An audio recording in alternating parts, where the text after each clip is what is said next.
Hey, welcome. So I thought I would take you through where I'm at with my build at the moment. So this is my second Mandalorian costume.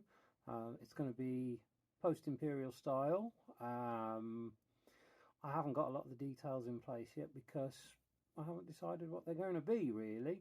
But where I stand at the start is I have built some knees, 3D print, and I've also got some shoulders in progress.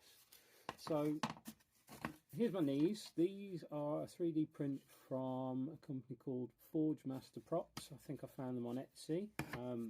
These are great. They're really high quality. They're really strong, really well built, and that's the final result. These aren't print lines. That's wear and tear that I wanted to add in. These parts here, they're from the lid of silicone sealant guns and just general plastic bits and bobs that I found. Really pleased with how these have turned out. I've gone with red. I don't actually know why. It's just I liked the red, so I guess my kit is going to feature a lot of red in its themes. Yeah, so far I have got finished pieces ready to add to my kit. So the second part is these shoulder bells. These are Bo-Katan from the Mandalorian TV show style. I've bought the STL file from Great Ape Studios, I think they're called. Again, probably on Etsy. It wouldn't have cost a lot of money. These are really nice. Really impressed with these. Really strong. I'm used to building with foam board Sintra. So I bought a 3D printer a few months ago and tinkering here and there, not really getting very far with it. I finally got some parts to show for my trouble. I love and hate 3D prints. It takes forever and I hate that. I'm used to building with foam board, and you know, you can build a really good piece of armour in no time in comparison. But try something new. This kit I'm building now is going to be a mixture of 3D prints, foam board, whatever I find lying around. I'm going to try and build it to the highest possible spec that I can. So here we go.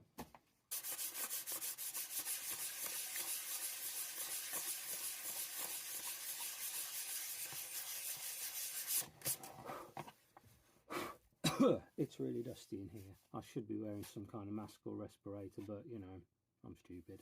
So it feels like I've been sanding these for days, and that's because I've been sanding them for days. If you've built Mando armour before or are used to costuming in general, you know that your life is all about the sanding. It's horrible. I don't like sand. It's coarse and rough and irritating. But in the end, it's worth it. So you've just got to keep going.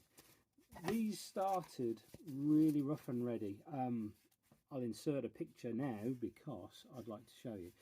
I haven't dialed in my 3D printer. I basically have no idea what I'm doing. It works. I guess it works properly, but I'm not so sure. Anyway, the way I've tackled, well, you can see the 3D print lines there. The way I've tackled smoothing and dealing with my print lines was initially I started sanding down heavily to try and get rid of the lines with this stuff. This is fantastic. It's called, the brand name is Abranet. It's super abrasive. It's like the most abrasive sandpaper you could find in the universe. It's fantastic. You can take off layers and layers really quickly. So I took off a whole layer of 3D print, but it was taking forever. So then I moved my trusty mouse sander with a fairly coarse grain sander. I've been going at that for ages. Ultimately not very satisfying. So in the end, I thought, right, I'll go down the traditional route and I will cover the armour in Bondo. In America it's Bondo, it's an auto filler. In the UK where I'm based we don't have Bondo. It's normally Isopon P38. Ta-da! Isopon P38 auto filler. If you're in the UK you can get this at Halfords, Amazon, anywhere where you can buy car parts basically. It's really good. It stinks, it's horrible to work with, so this time I haven't used it yet. What I've done with these, because they are small, not a lot of area, I've been using my knifing putty. This one is by Catalloy. I got this on Amazon. I have got through loads of this through my builds. It's fantastic stuff. I'll give you a quick demo actually.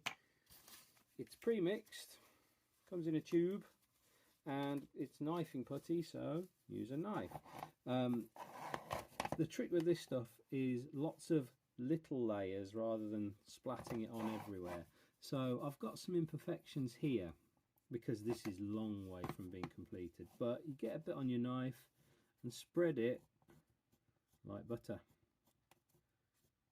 It's good stuff. I need a better knife. Let's find a better knife. Ta-da! Now, if I was a good builder, I would clean my tools after use, and I haven't, and that's terrible.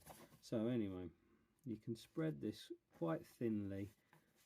It takes, if you're thin, it takes an hour or two to dry, to cure, whatever, and then you can rub it down and then put more on. If you've built before, you know that everything is going to be layers, lots of little layers. You build it up, you sand it down. You build it up, you sand it down, and you do that until you've lost the will to live, basically. But anyway, this is really great, this stuff, for small imperfections. Again, it's an auto filler. It's for dents and dings, I believe. But it's really good. Again, it smells really bad. It's got a fire warning. It's probably really toxic. I should really open a window. So the filler, it dries, you put on layers and layers of the stuff, you keep sanding it, and eventually you start to get to a fairly smooth finish. This is not complete. I have got a lot of work to do along here, a lot of detailing work, but compared to the start, I have got good progress. This is excellent. It's very dusty, it's very smelly, but that's building Mando armour for you. So there we are building, we are on the go. Peace out.